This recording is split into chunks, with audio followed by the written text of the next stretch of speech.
Alarm kericuhan sepertinya sudah sampai ke pemilik mal besar di Indonesia. Caranya simpel, yang dipakai oleh negara-negara barat adalah ayo kita pakai politik pecah belah lagi. Nah, Kenapa pihak luar mau melakukan ini? kan udah bilang presidennya kita nggak sama mereka. Nggak patuh. Halo semuanya, selamat datang kembali di channel Povlitik. Guys, heboh banget nih. Gedung-gedung dan pusat bisnis di kota-kota besar dipasang pagar besi tinggi. Waduh, kok ada yang aneh nih? Mau ada apa nih? Ternyata para pemilik besi ini mencium gerakan demo besar Agustus Chaos. Wah. Jadi bener ya ini guys, kirain cuma isu aja loh. Tapi yang menjadi pertanyaannya nih, siapa sih yang menggerakkan Agustus Chaos ini? Tonton video ini sampai selesai biar kalian gak jadi korban provokasi rusuh. Inilah penampakan Mall Pakuan Bekasi yang sudah mulai memasang pagar pengaman. Alarm kericuhan sepertinya sudah sampai ke pemilik mal besar di Indonesia. Sebelumnya mal di Surabaya sudah ramai menutup dengan pagar besi yang tinggi dan kokoh. Bahkan di Jakarta tidak hanya pusat perbelanjaan, tapi bank milik negara juga dijaga ketat penjagaannya. Kemungkinan besar akan terjadi sesuatu, namun kita doakan saja semoga semuanya aman.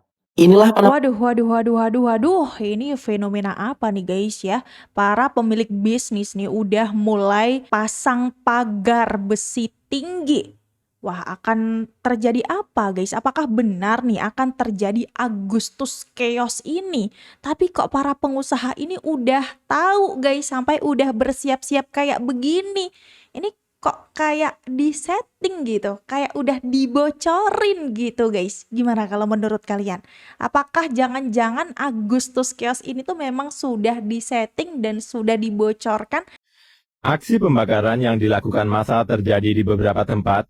Bisa jadi nih guys ya, bisa jadi ini para pengusaha nggak mau tuh ya kejadian di tahun 1998 terjadi lagi, di mana saat itu ya kan terjadi penjarahan lalu dibakar ya kan. Makanya nih udah mulai siap-siap dengan memasang pagar besi tinggi-tinggi untuk melindungi bisnis mereka. Karena bisa jadi ya kan Agustus Chaos itu tuh bukan cuma isu guys, tapi beneran akan terjadi. Wah, gimana nih kalau menurut kalian? Rapi dan terstruktur dari pembuat konten hingga penyebar hoax, sindikat buzzer bayaran ini akhirnya tak berkutik ditangkap polisi. Bergerak cepat membongkar jaringan gelap ini di Reskrimsus Polda Metro Jaya. Kombes Pol Iman Imanuddin memimpin langsung pengungkapan sindikat propaganda digital yang bekerja secara masif dan sistematis untuk menyebarkan fitnah serta provokasi. 8 orang langsung ditetapkan jadi tersangka oleh penyidik Jatanras di Treskrimum Polda Metro Jaya dengan peran yang sangat terstruktur, mulai dari inisial ADIK dan AYV sebagai pengatur narasi, BCK pembuat konten, YAP, MMA, dan S sebagai editor serta desainer grafis, YNI pengelola kolom komentar, hingga G sang penyedia proyek. Seluruh barang bukti mulai dari 11 telepon seluler, 2 laptop, 1 iPad, 2 flash disk, hingga uang tunai 220 juta rupiah kini telah disita. Dan para pelaku resmi dijerat Pasal 32 Jungto, Pasal 48 Undang-Undang 1 2024 tentang UU ITE, karena ruang siber bukanlah tempat yang aman bagi para penebar fitnah. Waduh. Kalau kamu mendukung pemberantasan sindikat penyebar hoax dan fitnah, jangan lupa like, share, dan tulis pendapat. Apalagi nih guys ya, Polda Metro Jaya baru aja nih meringkus buzzer tukang sebar provokasi nih, bahkan mereka juga dibayar 220 juta loh ya untuk sulut demo Agustus guys. Aduh, ini mereka dibayar siapa nih guys kira-kira? Apakah oligarki atau justru asing guys? Bahkan ya, lu tahu nggak demo RUU TNI segala macem? Lu pernah berpikir nggak aktor intelektualnya juga siapa? Lu baca tuh, naratif udah nyiapin itu juga. Gimana cara bikin demo yang baik dan benar? Gimana cara lakukan manipulasi di media massa? Udah disiapin nih sama new naratif guys. Lu harusnya bertanya-tanya, new naratif ini media mana? Ternyata new naratif ini adalah media dari Malaysia. Dan mereka udah berulang kali media-media Malaysia ini berusaha melakukan proyek-proyek propaganda di Indonesia. Ngeri banget loh. Dan secara sistematis dilakukan. So, lu harus bertanya-tanya, Oh ternyata Project Green Pink, RUU TNI, Indonesia Gelap, Indonesia Biru, Garuda Menangis, segala macam itu semua rekayasa yang dibuat oleh LSM ini, LSM asing yang bekerja dengan LSM lokal, bekerja dengan universitas lokal, bekerja dengan para pengkhianat bangsa di dalam negeri. Dan mereka ambil source itu dari mana? Dari lembaga salah satunya New Naratif. Dan lu harusnya bertanya-tanya, apa sih project media-media Malaysia ini? Rencana mereka apa sih buat Indonesia? Menurut lu mereka membuat rencana baik, rancangan yang bagus buat bangsa kita? Enggak. Karena apa? Lu cek New Naratif ini sumber dananya dari mana, guys? Ini fakta loh. New Naratif faktanya sudah pernah mendapatkan duit miliaran dari OSF. OSF itu apa? Open Society Foundation.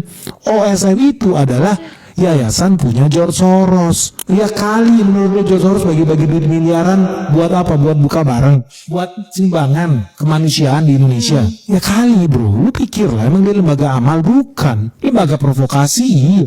So kalau lu sudah sadar New Naratif dapat duit dari Open Society Foundation, yayasannya George Soros, dan lu udah tahu ya agenda George Soros di Indonesia bukan agenda kebaikan, enggak, agenda porak-poranda seperti dia menghancurkan kita di tahun 98. Ini guys ya, bahkan udah terbongkar juga nih bagaimana jejak asing ya melalui media New Naratif yang bermarkas di Malaysia. Dan mereka ini didanai oleh Amerika guys. Media ini pun juga bertugas ngasih propaganda ya, dan menyebarkan ajakan demo rusuh nih seperti yang dijelaskan sama Bang Benix. Bahkan juga didanai oleh OSF alias Soros guys. Apakah ya Agustus Chaos ini juga masih ada kaitannya nih dengan si Soros ini guys? Waspada intervensi narasi. Kenapa kita perlu kritis ngelihat aliran dana di balik sebuah isu negara? Baru-baru ini kan viral ya, media The Sunday Guardian ngungkapin dokumen soal aliran dana dari luar negeri yang masuk ke Indonesia. Dan gak main-main teman-teman, angkanya mencapai 30 miliar rupiahan. Nah dokumen itu bilang kalau Open Society Foundation milik ya George Soros ngucurin dana buat mobilisasi massa, kepemimpinan muda, sampai buat ngerangkul tokoh agama dan akademisi.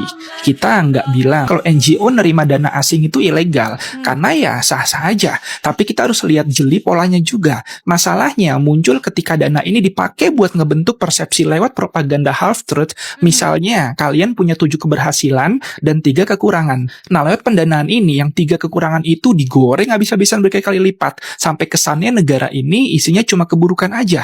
Logikanya teman-teman, setiap donor pasti punya kepentingan. Nah, ketika narasi ketidakpercayaan terus dipompa ke masyarakat, semua media ngepost hal yang sama tanpa validasi, yang rugi siapa? Ya kita sendiri. Pihak asing seneng loh masyarakat teradu domba, karena ada celah buat mereka masuk ngerenggut aset kita, saham kita jeblok, rakyat sengsara, dan misal negara kita amit-amit chaos kayak Nepal atau 98, pemulihannya puluhan tahun. Mau cepet ya, IMF so-soan kasih pinjaman uang dengan maksud dan tujuan tertentu. Menjaga Indonesia bukan cuma tugas aparat kan, tapi tugas kita buat tetap pakai nalar kritis supaya nggak jadi pion dalam agenda yang cuma mau nyari untung dari kekacauan di negeri ini. Terus misalkan muncul sebuah pertanyaan, kita harus ngapain bang gitu loh. Teman-teman mungkin bisa sadar ya, sekarang ada DFK, disinformasi, fitnah, ujaran kebencian, hoax, dan AI apapun itu. Teman-teman wajib validasi, wajib cek fakta, wajib pantau ini berita valid atau enggak. Ada AI itu alat untuk membantu, bukan untuk nge-framing sebuah hal menjadi sebuah fitnah. Nih guys, apalagi kan udah jelas banget gitu bagaimana George Soros itu terbukti menggelontorkan dana besar masuk ke Indonesia, ke universitas-universitas ya kan, ke organisasi kepemudaan. Nah, apakah ini ya Agustus Chaos ini juga lagi-lagi didanai oleh Soros guys? Mungkin ada agenda Soros nih yang belum berhasil, makanya diulang-ulang terus untuk bikin rusuh di Indonesia. Dan karena kalau dipikir-pikir ya guys ya, nggak mungkin gitu ya para pebisnis itu yang memiliki gedung-gedung perbelanjaan, hotel dan lain-lain itu nggak ada sesuatu kalau tiba-tiba mereka pasang pagar tinggi-tinggi gitu. Ya nggak? Masuk akal nggak? Gimana kalau menurut kalian nih? There have also been others beyond these concerns. Others who have been actively trying to put out misinformation about the bill. Chief amongst them, Mr. Tam and Ms. Kirsten Han, Thom and Han, as I said in 2019 in the conference, take money from George Soros. Some of you may recall Soros Open Society Foundations, OSF, has a history of getting involved in the domestic politics of sovereign countries. So in 2018, Accra rejected Thom and Han's attempt to register a company funded by OSF to organize democracy classroom sessions in Singapore.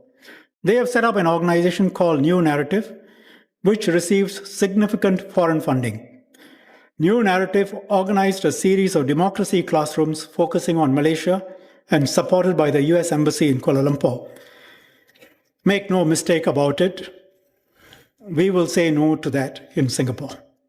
You can organize democracy classrooms. We have no issues. Anyone can organize, anyone can criticize the current state of democracy, but it cannot be funded by Soros or the US Embassy or any other embassy.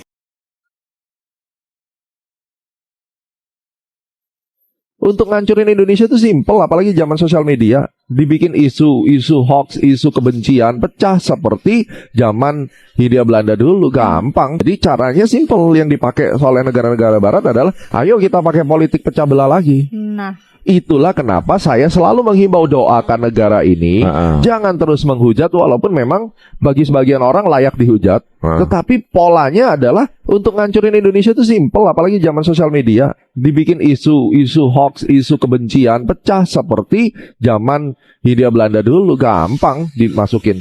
Jadi posisinya sekarang kita lagi nggak baik-baik aja, ditambah dengan kepanasan ini akan memperburuk keadaan. Akan memperburuk. Kalian masih ingat kan guys dengan Menteri Dalam Negerinya Singapura yang menyebut media New Narrative ini jadi tangan kotornya Amerika Serikat buat ngerjain Singapura, ya kan? Kalian masih ingat kan? Sampai-sampai mereka ini menolak apapun dari Soros, ya kan? Mereka udah tahu guys kalau New Narrative ini tuh markasnya di Malaysia, tapi kenapa mereka masih nyalahin Indonesia juga gitu? Sampai-sampai mereka bikin narasi sel Indonesia segala gitu. Berarti kan Singapura ini kan ya sama aja, ya nggak guys? Nah ini nih yang patut kita waspadai guys. Dan yang dikhawatirkan ya oleh para pengamat, salah satunya adalah Profesor Gema ini. Jangan sampai guys kita ini mudah diadu domba. So you're seeing crews out early this morning before the sun came up, adding some more fencing and more brackets outside the United Center. This after people breached those fences during protest yesterday. In just a few hours, we'll hear from Chicago police about those arrests. Our Darius Johnson joins us live now from the perimeter. Good morning. Yeah, Chicago Police and the Office of Emergency Management are expected to have that news conference at 11 o'clock this morning. At that conference, we are expecting to hear a little bit more about safety measures and concerns, and also learn more about the number of arrests from yesterday. Those arrests came from when protesters or agitators, if you must say, started to remove some of the fencing here to the security perimeter. Since we've been out here this morning, crews have added an additional layer of fencing. They've also started to add brackets here as well to prevent the same thing from happening again today. Take a look at when things happen. Nih guys, ternyata ya hal-hal seperti ini, fenomena pemasangan pagar tinggi, ini ternyata juga kerap dilakukan sama pengusaha-pengusaha, pebisnis-pebisnis di luar negeri gitu sebelum adanya demonstrasi massa. Nah ini menjadi pertanyaan kita lagi nih, apakah ya para pebisnis yang ada di kota-kota besar, yang kemarin tuh di Surabaya ya kan, terus yang ada di Jakarta ini kok pada pasang pagar, atau apakah memang untuk menghalau para pendemo Agustus Chaos guys? Sebenarnya apa yang akan terjadi bulan Agustus ini guys? Aku juga bingung, juga panik ya lihat berita-berita mall udah pada pasang pagar tinggi-tinggi ya, bank dan pokoknya pusat-pusat pembelanjaan itu udah pada kayaknya udah pada siap-siap. Ya apa yang akan terjadi bulan Agustus ini? Ya, dari statement Panji ini sebenarnya orang-orang Prabowo tahu ya apa yang akan terjadi bulan Agustus ini. Tapi sumpah ini serem, bikin merinding. Apakah akan terjadi demo besar-besaran di bulan Agustus di hari kemerdekaan Indonesia ini atau apa, gue juga nggak tahu. Gue lihat di medsos itu berseliweran isu-isu bahwa akan ada hal besar yang akan terjadi di Indonesia. So please ya, kita boleh mengkritik, kita boleh nggak suka sama pejabat-pejabat kita yang korup, yang serakah, tapi kita tetap harus cinta Indonesia juga. Sebenarnya Nah, mungkin teman-teman dari Povlitik nih juga bertanya-tanya nih, emang mau ada apa sih di bulan Agustus ini? Apakah benar itu Agustus Chaos akan terjadi? Ya ada kemungkinannya guys, karena clue-cluenya nih ya udah mulai kebaca, ditambah dengan fenomena-fenomena yang terjadi nih. Kalau menurut analisa kalian nih, gimana? Rusia Turki larang OSF milik George Soros. Indonesia jangan sampai kecolongan. Hari ini banyak yang ragu. Apakah benar ada pengaruh George Soros yang bekerja diam-diam melalui media hingga LSM? Tapi dunia lebih dulu sadar. Satu persatu negara sudah mengambil sikap tegas. Rusia menyebutnya ancaman. Hungaria mendorongnya keluar. Pakistan menghentikan operasionalnya. Dan Turki menutup aktivitasnya karena dianggap mengganggu stabilitas nasional. Semua ini bukan kebetulan. Ini pola. Negara-negara itu melihat sesuatu yang sama. Stabilitas dan kedaulatan mereka pelan-pelan dirusak. Dan hari ini muncul dugaan aliran dana jutaan dolar dari OSF ke LSM Indonesia. Apakah ini murni bantuan? Atau ada agenda besar yang bekerja dalam diam? Itulah sebabnya banyak negara tidak menunggu. Mereka memilih bertindak, membatasi, bahkan melarang. Karena bagi mereka, menjaga kedaulatan bukan hanya menjaga soal batas wilayah, tapi menjaga pikiran, arah, dan masa depan bangsa. Dan hari ini, Indonesia dihadapkan pada pilihan yang tak bisa diabaikan. Tetap diam atau mulai sadar dan bertindak. Salam Pancasila, Biro. Nih dengerin guys ya, negara-negara lain aja tuh udah pada sadar gitu ya dan melarang organisasi milik George Soros beroperasi. Karena mereka tahu guys bagaimana polanya, bagaimana Soros ini pengen menghancurkan stabilitas sebuah negara dengan cara adu domba, dengan cara bikin-bikin rusuh kayak begitu guys. Kenapa pihak luar mau melakukan ini? Kan udah bilang presidennya kita nggak sama mereka, Nggak patuh. nggak terus terlalu deket sama musuhnya. Kalau Indonesia tuh penting banget loh Om. Indonesia tuh penting banget kan, makanya kita diganggu terus. Kalau misalnya pecah perang di Laut Cina Selatan, itu yang submarinnya Australia bertenaga nuklir karena AUKUS itu mau lihat mana? kita Nah terus, kalau misalnya kita nggak pro dengan mereka, terus kalau misalnya Rusia jadi membantu Indonesia membuka landasan di Biak, itu Guam tuh nggak jauh dari situ, dan Australia di bawah. Makanya mereka sekarang punya troops di Papua Nugini. Oke, tapi bukankah kita selalu non-blok? Oke. Ini loh Om, ketika kita non-blok itu relevan, sangat relevan ketika dunia unipolar.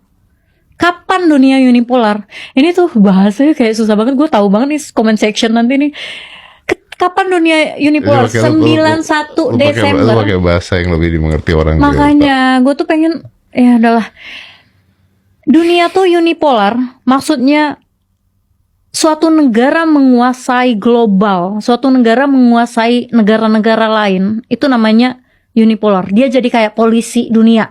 Pernah kan itu? Pernah, itu dari 91 sampai akhirnya muncul Cina yang dalam 40 tahun membawa 800 juta masyarakatnya yang dalam kondisi ekstrim poverty, kemiskinan ekstrim, naik. Sekarang you lihat Chongqing kayak apa, you lihat Shanghai kayak apa. Nggak usah lu lihat Chongqing kayak apa, nggak usah lihat apa. Lu kemana-mana, lu ke jalanan juga.